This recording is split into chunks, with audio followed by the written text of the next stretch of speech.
నమస్తే. Welcome to CM today. నేను మీ మధు. ఈ రోజు తెలంగాణ రాజకీయాల్లో ప్రకంపనలు సృష్టిస్తున్న ఒక అత్యంత కీలకమైన ఆసక్తికరమైన వార్తతో అయితే మీ ముందుకు వచ్చాను. ఎక్కడ స్కిప్ చేయకుండా చాలా జాగ్రత్తగా చూడండి. ఎమ్మెల్యే అనిరుద్ రెడ్డికి టీపీసీసీ నుంచి షోకాజ్ నోటీసులు వచ్చాయి. తెలంగాణ కాంగ్రెస్ పార్టీలో ఇప్పుడు ఎటు చూసినా కూడా ఇదే చర్చ నడుస్తుంది. జడ్చర్ల ఎమ్మెల్యే అనిరుద్ రెడ్డి చేసిన కొన్ని వ్యాఖ్యలు రాష్ట్ర రాజకీయాల్లోనే కాదు, పార్టీ అంతర్గత వ్యవహారాల్లోనూ పెద్ద దుమారాన్ని రేపాయి. ఆయన చేసిన తీవ్ర వ్యాఖ్యల పట్ల కాంగ్రెస్ అధిష్టానం సీరియస్ గా ఉంది. ఈ పరిణామాల నేపథ్యంలో తెలంగాణ ప్రదేశ్ కాంగ్రెస్ కమిటీ ఎమ్మెల్యే అనిరుద్ రెడ్డికి షోకాజ్ నోటీసులు జారీ చేసింది. అవును, మీరు విన్నది అక్షరాల నిజం. ఈ వార్త ఇప్పుడు రాజకీయ వర్గాల్లో హాట్ టాపిక్ గా మారింది. అసలు అనిరుద్ రెడ్డి ఏమన్నారు? ఆ వ్యాఖ్యల అంతరార్థం ఏంటి? ఇటీవల కాలంలో ఎమ్మెల్యే అనిరుద్ రెడ్డి చేసిన వ్యాఖ్యలు కాంగ్రెస్ పార్టీని ఒక్కసారిగా షాక్ కి గురి చేశాయి. ఆయన నేరుగా తెలంగాణలో చంద్రబాబు కోవట్లు ఉన్నారు అంటూ సంచలన వ్యాఖ్యలు చేశారు. ఈ వ్యాఖ్యలు కేవలం ఒక సాధారణ ప్రకటన మాత్రమే కాదు, దీని వెనుక పెద్ద కథే ఉంది. అసలు అనిరుద్ రెడ్డి మాటల్లో తీవ్రతను పరిశీలిస్తే ఆయన పరోక్షంగా కొంతమంది కాంగ్రెస్ నాయకులపైనే వేలు పెట్టినట్టు కూడా స్పష్టమవుతుంది. అంతేకాదు, బనకచెర్ల ప్రాజెక్టును ఆపడానికి ఉత్తమ్ కుమార్ రెడ్డి లేఖలు రాస్తే సరిపోదని, చంద్రబాబు కోవట్లకు కాంట్రాక్టులకు ఇక కరెంటు కట్ చేయాలని కూడా చెప్పుకొచ్చారు. అప్పుడే ఆంధ్ర పాలకులు తమ వద్దకు వస్తారని ఆయన వ్యాఖ్యానించారు. ఇక్కడ గమనించాల్సిన విషయం ఏంటంటే, ఉత్తమ్ కుమార్ రెడ్డి లాంటి సీనియర్ నాయకుడిని నేరుగా ప్రస్తావించడం అన్నమాట. ఇది పార్టీలోని అంతర్గత విభేదాలను బహిర్గతం చేసే ప్రయత్నమా అనే అనుమానాలు కూడా వ్యక్తమవుతున్నాయి.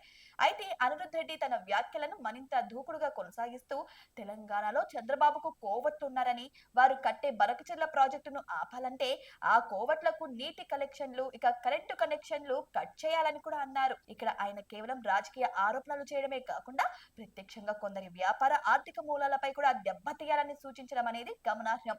అయితే ఆయన ఇంతటితో ఆగకుండా మరో అడుగు ముందుకేసి ఇరిగేషన్ ప్రాజెక్టులకు ఒక్క రూపాయి కూడా మంజూరు చేయకుండా ఆపాలి, అప్పుడే ప్రాజెక్టు ఆటోమేటిక్ గా బనకచెర్ల బంద్ అవుతుందని అనిరుద్ రెడ్డి వ్యాఖ్యానించారు.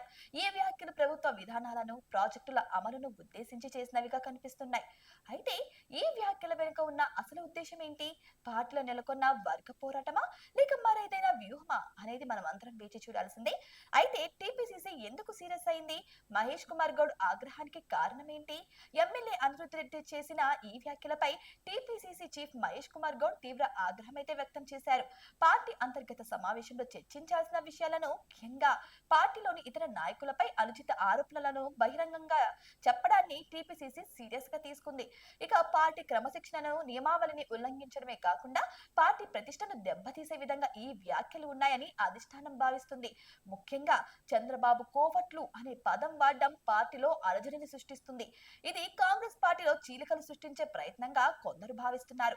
మరి పార్టీలో ఐకమత్యాన్ని దెబ్బతీసే ఇలాంటి వ్యాఖ్యలను సహించేది లేదని టీపీసీసీ స్పష్టం చేస్తున్నారు. ఇందుకే జడ్చర్ల ఎమ్మెల్యే అనిరుద్ రెడ్డిపై కఠిన చర్యలకు ఉపక్రమిస్తూ షోకాజ్ నోటీసులు జారీ చేయడం జరిగింది. ఈ నోటీసుల ద్వారా పార్టీ అధిష్టానం తన తీవ్ర అసంతృప్తిని తెలియజేస్తుంది. ఇప్పుడు ఏం జరగబోతుంది? అనిరుద్ రెడ్డి స్పందన ఎలా ఉండబోతుంది? షోకాజ్ నోటీసులు జారీ అయిన నేపథ్యంలో అనిరుద్ రెడ్డి స్పందన ఎలా ఉంటుందనేది ఇప్పుడు ఉత్కంఠభరితంగా మారింది. ఆయన తన వ్యాఖ్యలను సమర్థించుకుంటారా లేక పార్టీకి క్షమాపణలు చెబుతారా అనేది వేచి చూడాల్సిందే. అయితే పార్టీ ఆదేశాలను ధిక్కరిస్తే ఆయనపై మరింత కఠిన చర్యలు తీసుకునే అవకాశం కూడా ఉంది. ఇక సస్పెన్షన్ వంటి తీవ్రమైన చర్యలకు కూడా పార్టీ వెనుకాడదని రాజకీయ విశ్లేషకులు భావిస్తున్నారు.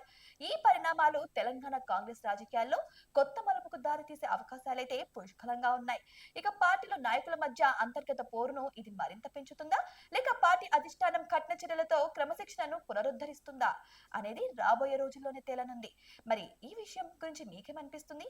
ఈ విషయంపై మీ అభిప్రాయాన్ని కామెంట్ బాక్స్ లో కామెంట్ రూపంలో తెలియజేయండి. మరిన్ని ఇటువంటి రాజకీయ పరిణామాలతో మళ్ళీ కలుద్దాం. అంతవరకు చూస్తూనే ఉండండి. నమస్కారం.